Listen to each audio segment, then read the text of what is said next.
Falando aos cristãos de Corinto, o apóstolo Paulo salienta a necessidade de sabermos da história de Israel, a necessidade daquele povo, naquele momento, no começo da igreja, na igreja cristã primitiva, saber da história do povo de Israel. E o Espírito Santo separou esse texto, irmãos, e colocou no cano bíblico para que a gente possa também saber da história de Israel. E como diz o verso para memorizar da nossa lição, para quê? Para que a gente sirva, para que isso sirva de advertência para nós, que temos chegado ao tempo do fim. Advertência, para estarmos advertidos, para não sermos pegos de surpresa. É bom saber a história de Israel, para não cometermos os mesmos erros. No texto de Coríntios, no capítulo 10, de 1 Coríntios, capítulo 10, dos versos 1 até o verso 11, o apóstolo Paulo fala o que acontecia com o povo de Israel. O povo de Israel foram assistidos por Deus. A nuvem cuidava deles durante o dia.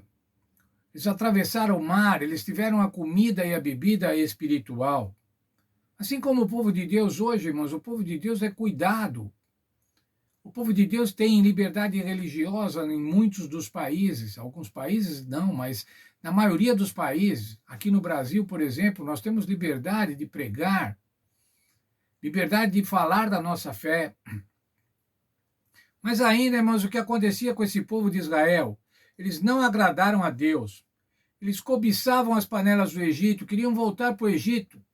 Como dissemos já nessa semana, queriam trocar alhos e cebolas pela liberdade, peixes pela identidade nacional. Mas ainda, irmãos, eles só preocupavam-se em comer, beber, folgar. Tentaram ao Senhor, murmuraram, rebelaram-se contra Deus, foram reincidentemente ingratos. Depois da rebelião, para não subir à terra, para não tomar a terra, o Senhor Deus disse que nenhum veria a terra. Números 14, 23. Lá diz o seguinte: nenhum deles verá a terra que prometi com juramento aos seus pais. Nenhum daqueles que me desprezaram as verá. E aconteceu isso com o povo, mas Moisés veio e falou isso para o povo. Olha, vocês não queriam entrar, vocês achavam que não dá para entrar, então não vai mais entrar. O Senhor falou, não vai mais entrar. Nenhum de vocês que se rebelou e não quis entrar na terra, vai entrar nesta terra. Vocês espiaram a terra por 40 dias, portanto, um dia para cada ano. Cada dia que foi utilizado para espiar a terra representará um ano de peregrinação no deserto, até que todos aqueles descontentes, aqueles que tinham pedido para morrer no deserto, quem dera morrêssemos no Egito ou morrêssemos agora neste deserto, eles iam realmente morrer no deserto. O que aconteceu com o povo, irmãos? O povo ficou absolutamente entristecido. O povo ficou triste. O povo lamentou profundamente. E agora, irmãos, qual era isso? O que era esse lamento? O povo não estava lamentando, irmãos, por ter tentado ao Senhor. O povo estava lamentando por causa das consequências. Muitas vezes, irmãos, nós lamentamos o que acontece conosco por causa das consequências, mas não por causa do princípio que motivou aquilo. Quando nós tratamos mal o nosso semelhante, irmãos, quando nós somos desonestos, quando nós não fazemos a vontade de Deus e nos damos mal, ou então temos prejuízos, aí nós nos arrependemos. Mas será que o nosso arrependimento é por quê? Porque ofendemos a Deus, porque não fizemos a vontade de Deus? Ou porque simplesmente tivemos um prejuízo, ou tivemos uma perda? Isso estava acontecendo agora com o povo. E o povo continuava desobediente a Deus. Porque Deus agora havia dito, não vai invadir mais. Agora vai esperar 40 anos.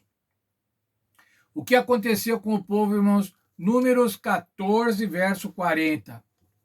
levantaram-se de manhã cedo e subiram ao cume do monte, dizendo: pecamos, subiremos ao lugar que o Senhor prometeu.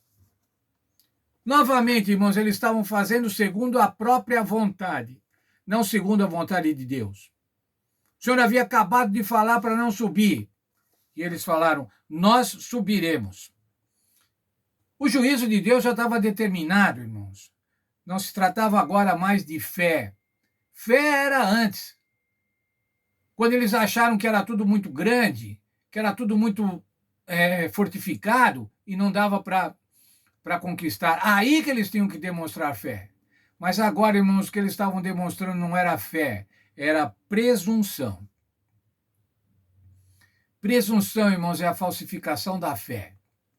Presunção é quando você acha que por causa dos seus próprios valores, as suas próprias forças, você pode fazer no lugar de Deus. E eles foram, irmãos, eles foram conquistar a terra. Eles não levaram a arca, porque era para o povo de Israel ser comandado pela arca que estava o propiciatório, pela arca onde estava a lei de Deus. Eles não esperaram a nuvem se levantar, porque o povo também só saía quando a nuvem se movia.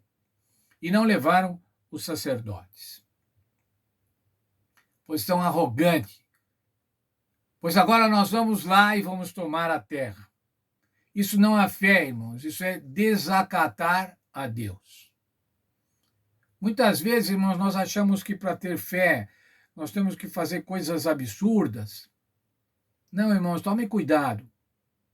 Não pense que a sua fé, você ao nomeá-la a fé, ela é uma fé real. Ela pode ser presunção, ela pode ser arrogante. O Senhor pode vê-la não como fé, demonstração de submissão, mas como desacato. O que aconteceu com o povo, então, nessa circunstância, irmãos? Números 14, 45. Bem, eles foram lá e subiram. Então desceram os amalequitas e os cananeus que viviam naquela região montanhosa e os feriam, derrotando-os até Orma. O que aconteceu, irmãos? Derrota, fragorosa derrota. Era esse o plano de Deus para o seu povo? Não, irmãos. O plano de Deus é que eles tomassem a terra. O plano de Deus é que eles chegassem e ocupassem a terra menos de 2 anos depois de ter saído do Egito. Mas agora eles iam ficar mais 40 anos no deserto. Quero ler para concluir, irmãos, o texto da página 24 da nossa lição. A rebelde reviravolta de Israel, relatada nos últimos versos de Números, resultou em morte e decepção, já que os israelitas se recusavam a aceitar as novas instruções de Deus e obstinadamente lançaram um ataque sem a Arca da Aliança e sem a liderança de Moisés. O que aconteceu com a obstinação? O que aconteceu com a presunção? Resultou em morte. Irmãos, nós devemos ter fé, mas nós devemos ter uma fé submissa. Nós não devemos ter uma fé, irmãos, que exige. Eu vejo às vezes algumas pessoas falando assim, porque alguns outros crentes que falam assim, porque eu determino que o Senhor faça isso. Quem somos nós, irmãos, para o Senhor determinar? Porque a promessa diz assim.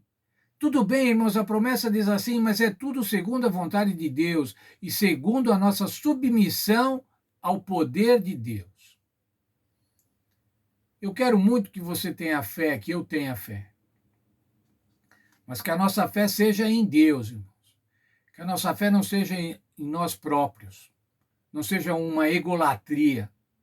Mas seja a fé no Senhor Deus, no Senhor que cuida de cada um de nós, o Senhor que cuida dos nossos caminhos, o Senhor que nos chama, o Senhor que nos salva, o Senhor que vai nos levar para a nova terra.